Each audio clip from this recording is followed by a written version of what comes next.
Well, hello. Welcome once again to another episode of Parks and Conversation. This is a podcast where we take some time to reflect on the brilliance that is the NBC classic Parks and Recreation. And my name is Jason, and I'm joined all the way across town by my friend Jeremy. Say hello, Jeremy. Hey, how's it going? You know what? It is going well. Good. It's a new year. Everything changed. Yeah. On my calendar. And all in all. How do you feel? Yeah. Do you feel like a new year older? Yes. But that's partly just because the last 3 months have been really long. Yeah, they're the longest decade ever. Yeah, it's been amazing. So it's been super fun times. And one of the few refugi in this season of disruption is the constancy that is Parks and Recreation. And this episode brought me great comfort today. And I hope that it brings comfort and joy to our listener near and far. And if you are a listener, hey, send us an email. Let us know what you think. parksandconversation@gmail.com or tweet at us at parksandconvos. You got this. Thanks. Rate and review. Like and subscribe. Yeet. I don't know. We believe in you. Yeah, do other things. Yeah, do all that stuff. Call your mom, I mean, she misses you. She does. I think I will probably talk to my mom today. Thank you. I think they're coming over, so we'll see. There you go. Look at that. Wow. Yeah. That worked well. Yeah, it did. I mean, just the power of suggestion. So today, enough dilly-dally. This episode is season 3, episode 2. It's the flu. And it is one of 2 flu episodes in this entire series. And this one is fantastic. First impression, Jeremy, what do you think about this episode? Other than the fact that I love this episode, is that how crazy, like back in the day, Chris Traeger was like a wackadoodle for wearing a mask. And now it's like, oh yeah, wow, he's a trendsetter. He knew. Like the person who was the healthiest person trying to keep himself safe. And so like all of these kind of like the flu and the parallels with what we're going through right now was kind of, again, it's just so funny to see all of these parallels from past episodes with the things that we're going through now. So that was my real first impression, because I've seen this episode several times. It's a great episode. But just the fact that we're going through kind of their own, like we're going through our pandemic and they're going through their epidemic, it was really funny. It's even, more poignant. What did you think? I think every time I watch television from years gone by and I see people close together, yeah, I'm just like, wow, that's Why? Amazing. Don't you know? You guys are all diseased. I feel like there are so many times in this episode that it is so, or in this series where they're just like, they so nail American culture. And then they also have these moments that transcend a season of time that speak to the future of the country, or like that you find yourself every time you read or you revisit these shows. It's like, oh, this is new to me now because of what I've been through. Right. And you didn't, maybe I didn't realize how much potentially like satire it really was. Like it was poking fun, kind of thing. And then you're like, wait a minute, this is us. Oh no. So now I'm worried about the future episodes, like what's coming. Yeah. Well, there is definitely going to be a steak restaurant that's going to close. So gear up. See, it's already been happening all over. Restaurants closing down. Well, like towards the end of the series, there's a company that moves to town that delivers things via drone. Right. And, and when it came out, Amazon was talking about doing that. And, they still haven't perfected the technology, but there are things that Amazon knows about me that are alarming, just like, I think you would like this. And I look at the suggested ads and I'm like, you're right. I would like that. How did you know that? And then you feel like, dirty and kind of creeped out. Right. But last year I ordered a video game from Amazon, and I ordered it the day after Christmas because I got an Amazon gift card. it showed up by 2 p.m. That was insane to me. But that's the kind of thing that Parks and Rec, like they get into those kinds of foretellings, like this is going to happen. And it's like, oh, it did happen. Right. It's amazing. So this episode, one of the things that is important to note here is this episode is dealing with the flu. The title of our podcast episode is called Stop Poopin'. And that's important later. But one of the challenges as I don't know if Terry, your wife, the nurse, and my wife, a nurse, they watch medical stuff. They have a different set of eyes to read these things. But the diarrhea and vomiting that they're experiencing as part of the flu is not common for the flu. And it's probably more like they have a strain of norovirus, which is not the flu. It's a gastrointestinal issue. So when they talk about the flu, the closest thing to flu is like the fever and chills that people experience, but they also have this other thing going on. So I just want people to know that if you are having just insane diarrhea, don't say that's the flu. Thanks. Do. So don't spread that false information, please. There's enough false news going around already. Let people know it's Noro. Yeah. that rhymes, man. Yeah. Let them know it's just Noro. Oh, Noro, you didn't. I did. Sorry. Yes. Got it. All right. So it starts out. Go. Yeah. It starts out with April in the hospital talking about how there's a crazy flu going around Pawnee, and it is spreading like the flu. And this is all in the cold open, and April is really sick, and she is Anne's patient. And she's the worst because April is mad at Anne for kissing Andy in the season finale of season 2, which is very convenient that they organize their emotions around television schedules. Yeah.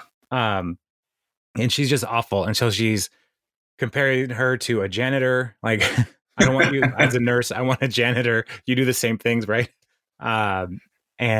She's just awful. She's buzzing the whole time. Yes. Super annoying. And then as Anne's about to leave, April throws the camera cuts away and she buzzes again. And April's like, my blankets fell on the floor. And I've watched this episode a bunch of times with Kathy, and every time she's like, that's accurate. There are patients like that just are awful. And I don't know if Terry has similar experiences with these kinds of patients. Oh yeah, she just said, they would have already gotten their buzzer taken away. Oh, they're allowed to take buzzers away? Yeah, I think there's a different setup that they have, but basically, like because at Children's, that's where she works with kids, so they have a tendency just to kind of like, oh, this is a toy, which you can understand, like you're stuck in a bed, and so yeah, she said no, they get it taken away. So, well, good for them. And then they have to stand up for their rights. Yeah, figure out how to heal themselves, I guess, after that. Well, good. Laughter is the best medicine. So, yeah. And all we're just laughing at them. I don't know. So Anne's goal here is to try to not lose it with April, and to be a good nurse in all of this. And so nurses are awesome. They deserve, as Chris Traeger said last episode, they should get paid the same as the CEO of Google, which would make healthcare very expensive. But I agree. It already is. Just keep adding it on. What is money anymore? Right. So after the credits, they cut to a meeting at JJ's diner with JJ and Leslie and Ben and Tom. And so they're there talking about the Harvest Festival because Leslie's trying to get people, small businesses in town to join with them. And you can tell right away that Leslie is ill. She is vomiting and doesn't look good, and she blames allergies. So, which again, not a symptom of allergies. She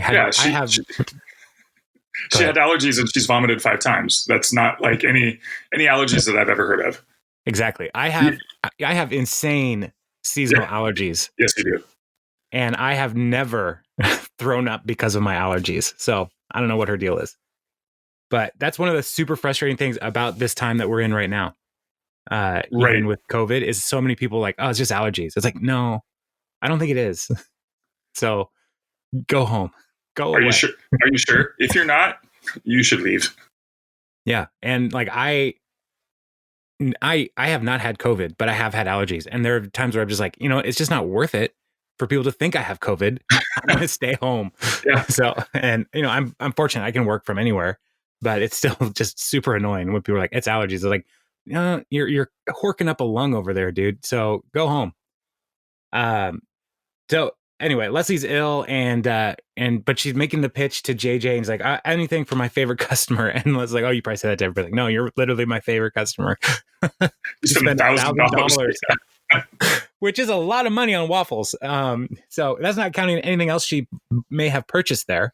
Right. $1,000 on waffles alone is what JJ says. So, and Leslie's trying to like tell him like, we're trying to get 80 businesses. And I just like that fact because it sets up like a goal for not just the episode, but the whole Harvest Festival and gives it a little bit of reality. And I thought that was a really cool thing. Like they have it's like they're actually trying to plan this event and they have these little goals that they're trying to get. So yeah, 80 businesses. And I love that JJ's like the first one that she goes to.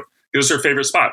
And I bet you too, like we've talked about this too, that JJ's Diner is the place where, how did you put it? It's the place where people who want to be seen are seen or something like that. And yeah, anyway, he, that he's like the first domino. Like if we can get JJ's Diner, the rest will follow. Yeah, because all the movers and shakers of Pawnee, they go there for their waffles. That's what it is. Yeah. Which is what the people of Pawnee are fueled by. Yeah. Waffles and maple syrup. Powered by waffles. Yeah. So, I mean, the maple syrup is probably from the Sweetums factory, so it's not actually maple syrup. It's just whatever they do. It's corn syrup, high fructose corn syrup. Yeah, exactly. But they just put a leaf on it. Mm-hmm. They make a maple leaf tea with corn syrup. And then, oh man, one of the things that I love about Ted Lasso, as a aside here, is Ted Lasso's absolute hatred for tea. Mud water. Mud water. He calls it pigeon sweat. This is a joke, right? This is a joke that you play on Americans. Anyway. You guys don't really like this, do you?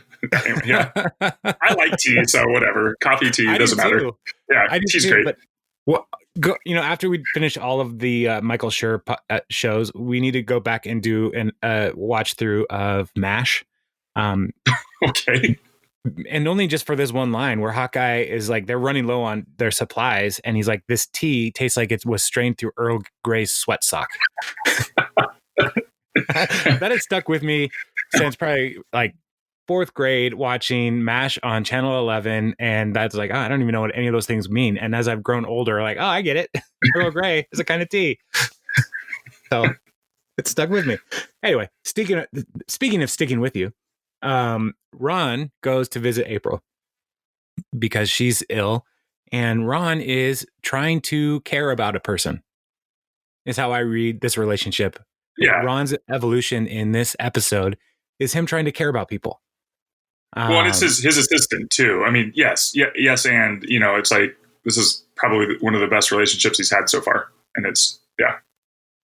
Right. And so he goes and he wants to cheer her up. And so he brings her some magazines and lipstick, or as he calls it, woman stuff. Which I don't know what she's going to do with lipstick at the hospital, but I do love that he's trying. And I want to know what magazines he bought her. Like, I just see him buying her like Fine Woodworking or like Pocket Science or something. Yeah, Sunset Magazine, the one magazine that is at every rental house. Like vacation and on Verbo, like every rental house will have Sunset Magazine and those collections of Reader's Digest abbreviated versions. Large print. Yeah, like that's it. So he brings them that stuff, and April says, hey, whatever you do, don't tell Andy where I am. I'm really mad at him.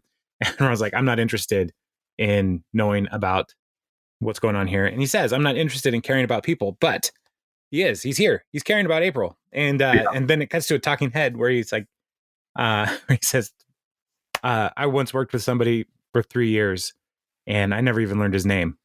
best friend I ever had. We still never talk sometimes, which I love. We still never talk sometimes. I have a couple friends like that. Oh yeah, for sure. And I love that he is like the metric, you're talking about metrics and goal setting for the diner or for the Harvest Festival, right? They have to hit 80 businesses. Yeah. Ron's metric for relationship is no relationship. And Right. so we Number never of talk. words spoken. Right? Yeah, we never talk, so we're doing great. It's like golf for him. Like the less words spoken, the closer you are to winning with him. Yes. Yeah. That sums it up. He's conserving energy is what it is. Oh, so God. Yes. All right. So then it cuts to Leslie in her office and she's on a conference call and it just is focusing on her and you don't know who she's on the conference call with until it pans out and all of her staff are in the conference room talking to her because they're all like, you're sick. You need to go home. And Leslie's not having it. She tries to come into the conference room and Donna blocks the door. She keeps it closed. And then Leslie, acts like a petulant child and she goes and licks Jerry's stuff. Her burn on Jerry. You look tired and sweaty. And she's like, you look tired and sweaty all the time, Jerry. What's your excuse? Yeah, she is just so mean when she's sick. And again, like here they are. They're separating themselves. They're quarantining. They even say the word quarantine. And these are government officials in Pawnee, Indiana. And even they know at the time, it's like, you are sick. Stay away from me. Like, come on, guys. Everyone should just watch this episode and just do what they do. Yeah, this is a great public service for people. Just say like, hey, watch this. We should just only post this every hour. Did you watch this yet? Did you watch this yet? Your body is a microchip. Speaking of, Chris runs to the hospital to see Anne and talk about their upcoming date. Like, I don't know why he's doing any of this. The motivation is bizarre, other than the hospital's on his way. And he looks, healthy but he is not running as fast as he normally does. And he hits a personal worst time and he blames the soft pavement of Pawnee. So it's probably made out of high fructose corn syrup. Yes, that they like over fructose. Mm-hmm. And so this is where he says his body is like a microchip and a grain of sand can greatly compromise the whole thing. So he's trying to be very healthy. And Anne says that her body is like a microchip or a potato chip. And then she realizes right away that this is not a good joke. She's instantly feels awkward. And her tension with this relationship with Chris is that he's like a perfect human man, is what she says. And there's no faults in him at all. And so she's having a hard time being herself and being comfortable around him, which is not a great way to start a relationship. But yeah. You make me feel inferior. Let's go out. You make me nervous all the time. And Chris was wearing a mask at this point too, while he's running. So. Right. Which, as somebody who does run from time to time, I don't know how anybody could actually wear a mask while running. And I see people doing it. And I'm like, I'm just going to stay really far away from you. Like, I will go into the street to avoid you. I don't mind. So I'll play Frogger. It's fine. Yeah. I mean, there's a whole middle section of the North Road by my house that people rarely drive on. Only when they want to turn left. And I can get out of the way for that. So, then it cuts to back to the office, and Ron is looking for coverage for April's job because April is both apathetic and hostile, and she's the total perfect package for an assistant. And he's like, I don't know how to find somebody who's going to do a better job. And so then it cuts to Andy, who is sitting at the shoe shine stand, super busy, because he invented Super Straw, which is a bunch of straws strung together so he can drink something from the floor up to the shoe shine bench. And I love the shot because it wasn't just the one he was using. He made multiple Super Straws. Right. Like they're prototypes or something. So good. I don't know what the different iterations are. Right. Because it's like you put a straw in another straw. Mm-hmm. What else is there? This one's green, I guess. But I do wonder, this is where my thought comes, like the challenge is creating suction between the different straws, because by inserting one straw into another straw, you have to fold one of those straws a little bit to get it to fit, which opens a gap between the straws. And so he's really he's working way harder to get whatever he's drinking all the way up to that straw because he's losing suction all along the way. Yeah, if I was a betting man, I would say in real life, Chris Pratt never got any liquid up to the top. Yeah. Okay. Because if you listen to it, like it sounds like he's losing suction the entire time. So yeah, I think so. You need to tape it together, right? Right. Tape it together or have different width of straws. So kind of like, like an antenna that a radio antenna. Yeah. You have to have a collapsing structure of straws that you use. So, I mean, I've thought about it. The challenge is just portability. At a certain point, it just becomes too much to carry around. But if it's collapsible, it just turns into like a cylinder that then... Yeah, but you would need a metal straw to really make it work. A plastic straw is not going to work for you. Yeah, no, that's fine. But if it was like a lightweight material like aluminum, I think you still could have a pretty decent size. I think it would be depending upon how long the segments are. Each segment. Yeah. Yeah. Yeah. Well, this is important stuff. I can't believe. How long did we just spend on that? That's amazing. I don't know. There's no way to know. Listener, tell us how long we spent on that. And the reviews say too long. So Ron asks Andy to fill in, and Andy is on board. He's ready to help. The only thing he says is like, "Do I have to tuck my shirt in?" Because that's kind of a deal breaker. Let it fly. Let it fly.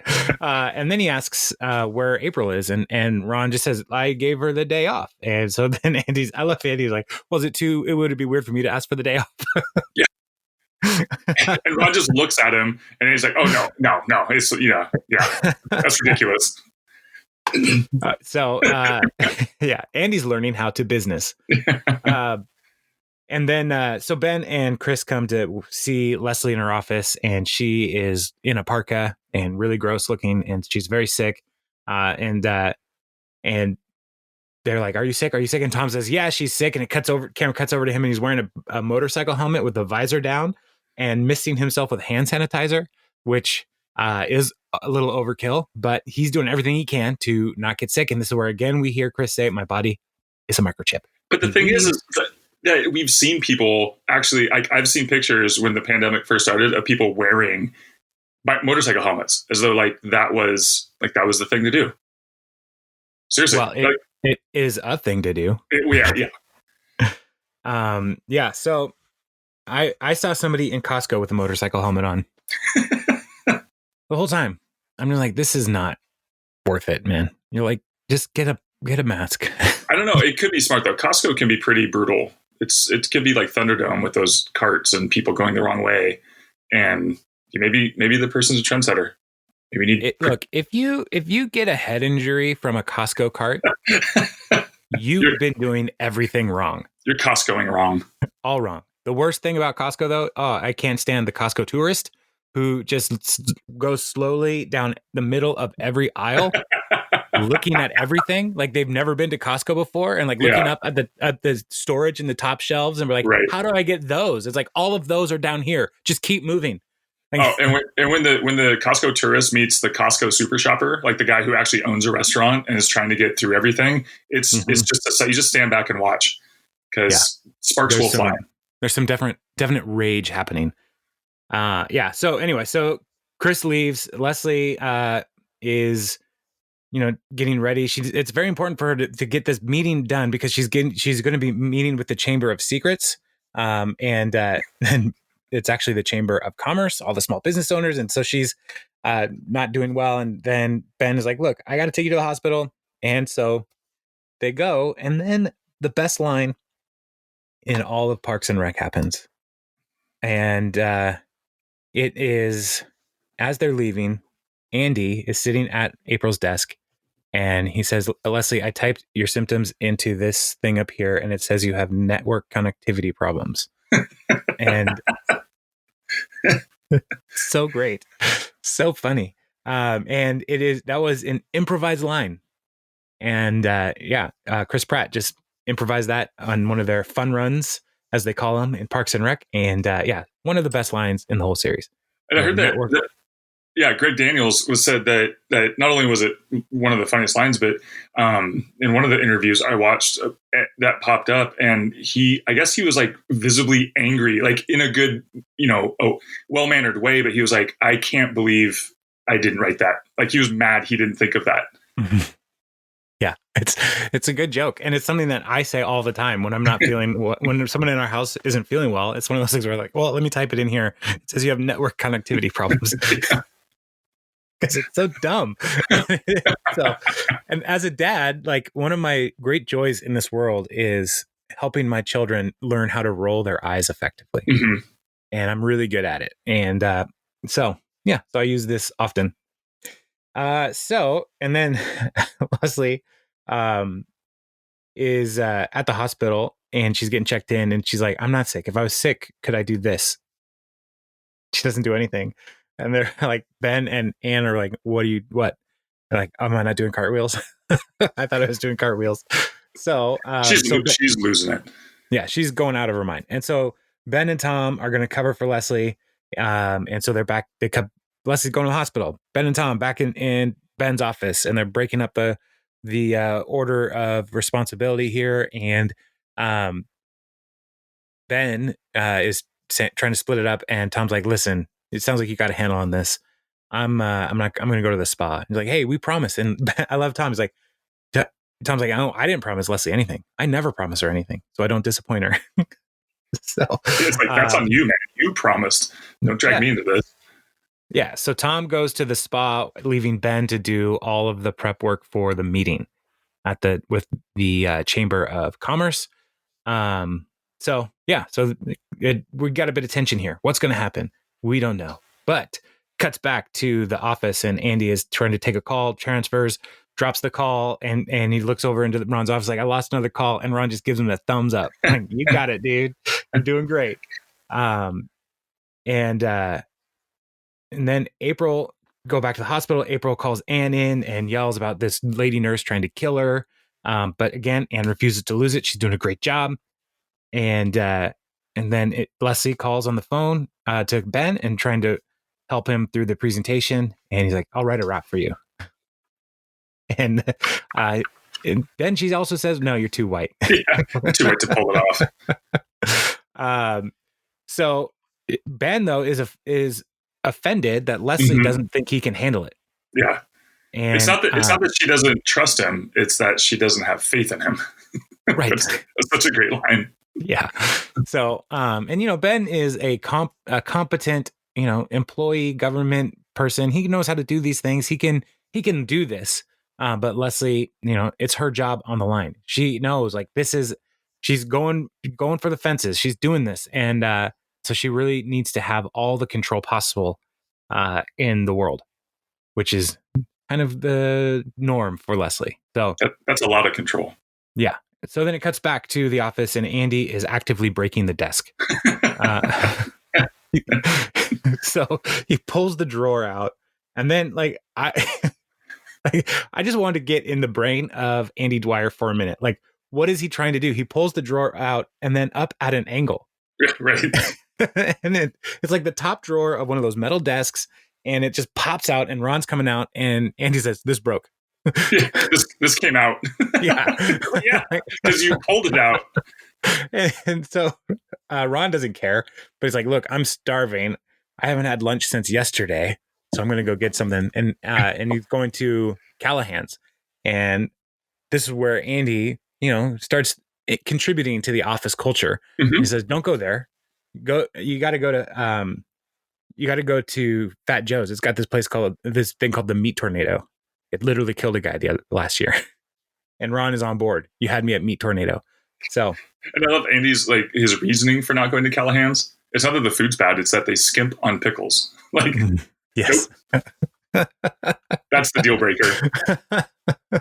You know what? Andy is a man of principle. He's not going to tuck his shirt in, and he wants more pickles. Dill or sweet? For me, dill. Always. All right. We might have to be done. I know you prefer the sweet pickle, but I'm not going to judge you out loud. Right. Yeah, it's okay that you're wrong. I get it. It's fine. You know what? You can enjoy whatever kind of gross pickle you want on your burger. You just don't put your gross pickles on my burger. You can't enforce your pickles upon others. If your plate's close enough, the pickles are coming over. That's all I'm saying. Oh my gosh. I'm not like militant about pickles. But you know what? It's just how I was raised. Bread. We're a dill pickle family. And bread and butter? No. Sweet? No. Spicy pickles? Yes, sir. I'm on board. But see, that's where the Venn diagram of pickles kind of come through, is like that sweet and spicy. You're right. You're halfway there. You know what, though? I don't want that. Okay. That's all. I just don't want it.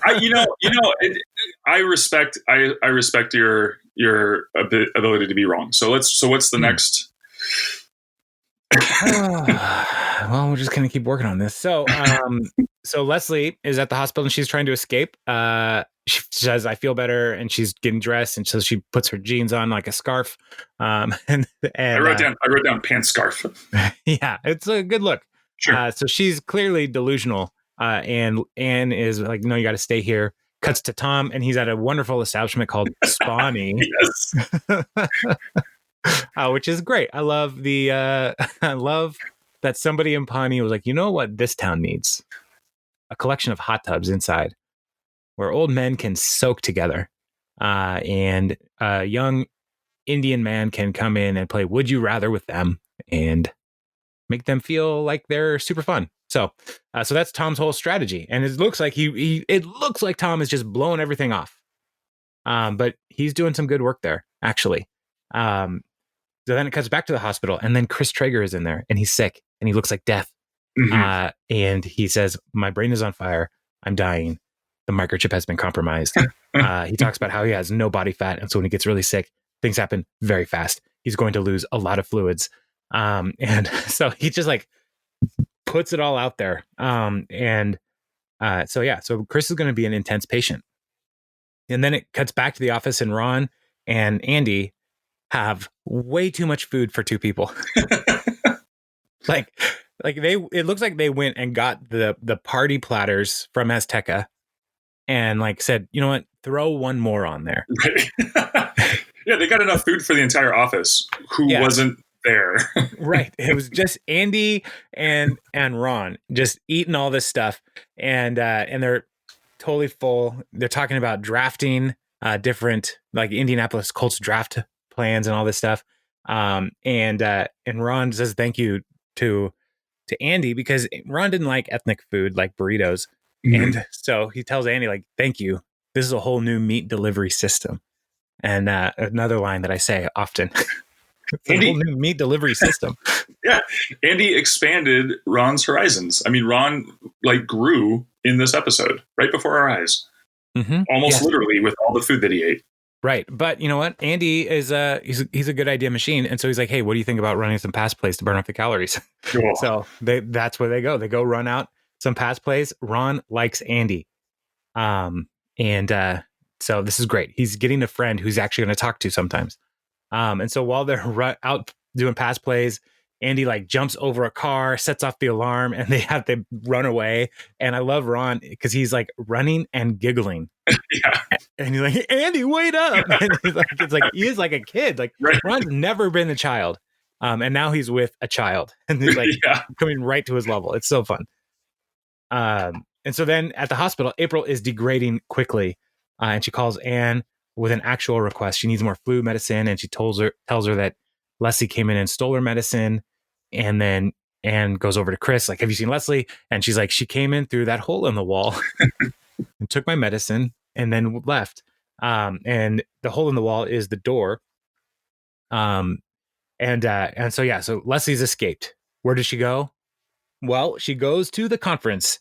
She comes in and Ben, the Chamber of Secrets is all meeting together. And Ben is there in the lobby.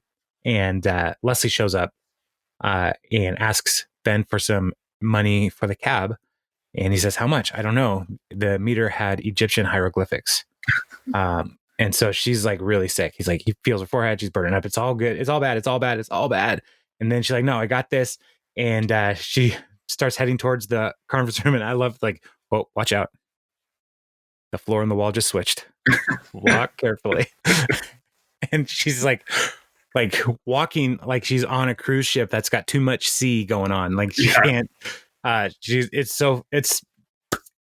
this visual medium of a podcast doesn't capture it well, but it's very funny. That's the thing. I don't think Amy Poehler has gotten enough credit because she doesn't do it very often, but she's really good at physical comedy as well.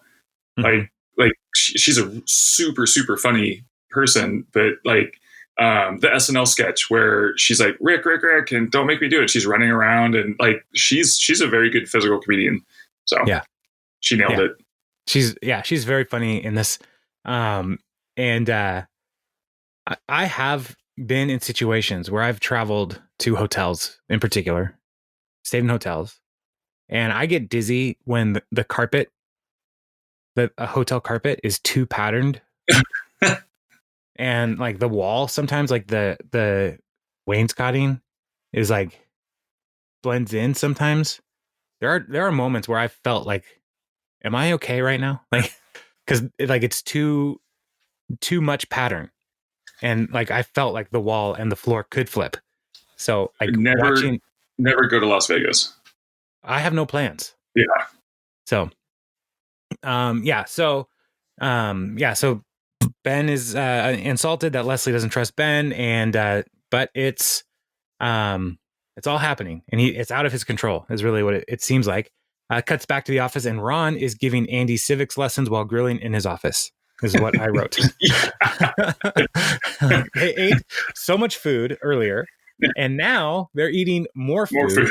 But he's grilling in his office. Yeah, I wrote indoor-outdoor barbecue because he's grilling right outside the window and bringing the food in. It's genius. What is going on? And like nobody is going to call Ron out on this. Like he should be fired. Well, nobody's around. They're still in this kind of pseudo lockdown mode too, I guess. Yeah. So, yeah. Okay, that makes sense. So they're talking about different government systems and oligarchy and how socialism's bad, communism is a swing and a miss, all these different things. And Andy's like, I can learn stuff. Yeah. So cuts back to the hospital, and Chris is looking terrible, and Ann comes in. He's like, I may have vomited somewhere in this room. which is a funny enough joke right there. Yes. But then check that drawer. And then he's staring at the mirror, like giving himself a pep talk, and all he says is, stop pooping. And then he's lying on the cold floor. And like, the floor is my friend. Yes. And I have been in all of these places. Like I have felt all of this. And it's just so like when you're so sick where it's just like the bathroom floor feels so good. Like, that is a great feeling. But here's the bright side of how sick Chris is. Because he is, really, really gross. He's also had this effect on Anne where she's less intimidated by him. He is not perfect. And so she's seen the worst that he can be. And so it humanizes Chris. Yeah, he's human. Yeah. That's good. All right. And then it cuts back to the office, and Tom's coming in with his spa buddies into the Chamber of Secrets. And Ben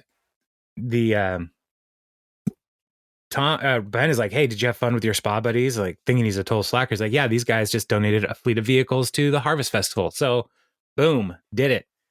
So while Tom is a sleazy slacker, he gets stuff done. That's true. He's able to network. He's able to make things happen. And so Ben is kind of shocked by this. This one of the things about this episode that I think is important is it shows how Ben doesn't know how Pawnee really works. Right. Yeah. And so now like he's kind of seeing like there are things to do that are happening that you don't see if you just like get in the office and do the work. Like there's things that happen outside that are beyond his experience. So I just realized Yeah, and I just realized too, like Tom is actually probably one of the better. Like we look at Councilman Deckard and stuff, and it's like Tom's, without the being super scandalous, Tom's probably one of the better politicians in the office. Like just on your base level, kind of the bad kind of politician that we all know. Like Tom, like they never really went down that story arc because he wasn't motivated by political power, but just based on those, like, rubbing elbows and calling in favors and that kind of stuff. It's like, yeah, you could have seen Tom actually do pretty well in government. Yeah. Yeah. So fortunately though, that's not Tom's path. Yeah. We will see. Tom's path is a good path, but it is Tom's path and he must walk it alone. I walk a lonely road. So, and cuts back to the office and Andy is, asks Ron, like, look, I need to know where April is. She's mad at me and I feel terrible and I want to apologize. And Ron breaks down and tells him that she's sick at the hospital. And Andy gets up. He's like, I knew it. I didn't know that. So and then he hugs Ron, which Ron is resisting, but it's something that, like, this is a bonding moment between Ron and Andy, and he cares about April. He cares about Andy. Like, this is a good thing that is happening in Ron's life. And so cuts back to the office and Tom is opening up, not the office, the conference room. And Tom is opening up the meeting. And his opening announcement is that Thursday night is ladies' night at the Snake Hole Lounge. And he is shocked by how great a deal it is. And he's like, but that's what it says right here on this flyer. And so, so while he is able to do the elbow rubbing and all the different stuff that needs to happen for good political work in the town, he's also breaking some ethical boundaries that we'll see will come into play later. Exactly. See, he's a perft politician. Yeah, he uses his platform for personal gain. Right. Exactly. Yeah, he's nailed it. So then Leslie makes her presentation, and she looks terrible as she's coming up, puts her stuff down on the podium, and then crushes it. Yes. She does so good. And you can see Ben, as she starts talking, is just surprised at how good she is at what she's doing. And that cuts back to the hospital. Anne gets off her shift and then just yells at April. And April is, surprised. But Anne's like, look, I'm trying to do my job as a nurse. I'm being a good nurse. But you shouldn't hate Andy because he really likes you. And I'm starting to hate you too. And then she leaves. And April's just like, I've never liked Anne more. Yes. So back to the conference center, and Leslie finishes up her presentation, and then she degrades quickly. Yeah. Starts losing it. And so Tom takes her back to the hospital, and Ben finishes out the question and answer part of the whole conference room. I love the part when Ben comes up to kind of like cut her off to say, and she's like, give it up for Scott Bakula, everybody. Yes.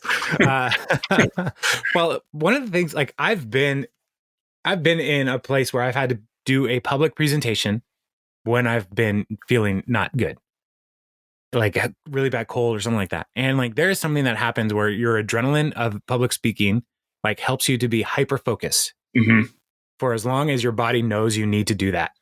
And then as soon as you're done, my whole brain just like disappears.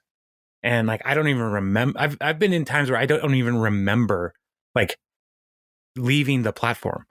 Yeah, it's like Baby Yoda, like, raising up the beast in the Mandalorian, and then he gets tired and has to take a nap like right after. He's like, that's it. That's all my energy. It's exactly like that. Right? Yeah. That's exactly what happened. So when she says like, welcome Scott Bakula, like, there is that quantum leap experience where like, I don't think it was me operating my body in that moment. And so like, I think there is a subtle like hint at a quantum leap experience there for Leslie. I think Scott Bakula did quantum leap into Leslie's body so that she could do the presentation. I love that theory. And I hope that those universes are connected. Well, they have to be because it's all multiverse. So yeah, it works. Yeah. The brilliance of quantum leap is that every universe can be connected. If you make the the chart of fandom, right? All the shows, right in the middle is Quantum Leap. He can go anywhere. It's been in front of us the whole time. Yeah, I don't think anybody actually made it, so it doesn't exist yet, the chart, but it's there. In some universe, Scott Bakula will make it. Thank you. Yes, we're just waiting for it. Perfect. So then Leslie's in the hospital, and Ben brings Leslie some waffles and homemade chicken soup. It's a family recipe. He really thinks she's going to like it, and all she cares about is the waffles. And then Andy visits April while she's sleeping, and he comes in and is like, "Look, Ron told me you're here. I'm not going to leave you until you wake up." He sits down. Like, you could be asleep for hours. He stands up and kisses her on the forehead. She's sweaty and gross. Like, I still like you though. Like it was her fault. Right. Oh, you're gross. And then he leaves. And then you see April open her eyes, and she was awake the whole time. So she heard all that Andy said, and there's a little smile there. But remember, April has a Venezuelan boyfriend. So there's something going on there. So then it cuts to the credit scene, and Chris is in the hospital getting dressed, putting his running shoes on. And Ben is stopping in to see him, and he's like, "Look, I got a call from the people in Indianapolis. They want us to come back and do a different thing now." But Chris is like, "I think we should stay." And Ben's like, "Yes, we should stay. We got to help with this harvest festival. There's things to do." Mm-hmm. And so they're going to stay there for a few more weeks, months, however long they're going to get away with the Indianapolis people.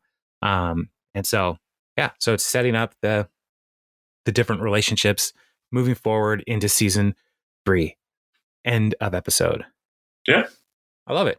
That's good. I love this one. Has so many like visual jokes that a podcast is not the best way to talk about it, but I think this is a really great episode. Yeah, I agree. I think that this is one of the top episodes, and season 3 just really opened stuff up. So all of the setup in season 1 and 2 is starting to really like hit its stride here. So the only other thing I would kind of add is that when Ben brings the waffles and chicken soup, he lets Leslie know that they didn't get 80 businesses. They've got 110. Yeah. So the harvest festival is going to go forward, and he says, "Good job" to Leslie. And she still really only cares about the waffle, which is great. So, yeah. She's very focused. Yeah, on waffles. Waffles are the most important thing in her life right now. That'll change, but yeah. So, all in all, good episode. This episode is rated 9.0 average for the IMDb people. I'm going to go ahead and give it a 10. Boom. I did it. Oh, I got to sign in. I'm not going to rate these things. Never mind. So next episode is the time capsule, which is also really good. And Will Forte is in this one. Yeah. I always want to call Will Forte Bill Hader, but those are two very different people. Yeah. They were on SNL at the same time, but that's it. I was talking to my kids about Bill Hader does some voices in Bob's Burgers, and or one of the voices in Bob's Burgers anyway. I was saying, "Oh, this is Bill Hader," and my youngest goes, "Oh, does he not like to pay his bills?" That's pretty great. It was I was like, "What?" I was, "Oh, okay." You did a joke. You did a joke. Perfect. Now I've ruined you. I see. Yeah, good job. This is on you. Well, can I leave us with a line, one of my favorite lines from this next episode to get people excited? Because it's about the time capsule, and a guy wants to get Twilight included in the time capsule. Yeah. And Leslie says, "So you're the one who's been emailing me about Twilight. I thought you'd be younger and a girl." Kelly, played by what's his name? Bill Hader. No, not Bill Hader. The other guy. Will Forte. Will Forte. Kelly, played by Will Forte, says, "Well, I'm not. I'm older and a boy." I love it. I'm older and a boy. Which I think I'm going to put I'm going to just tweet that out on my birthday.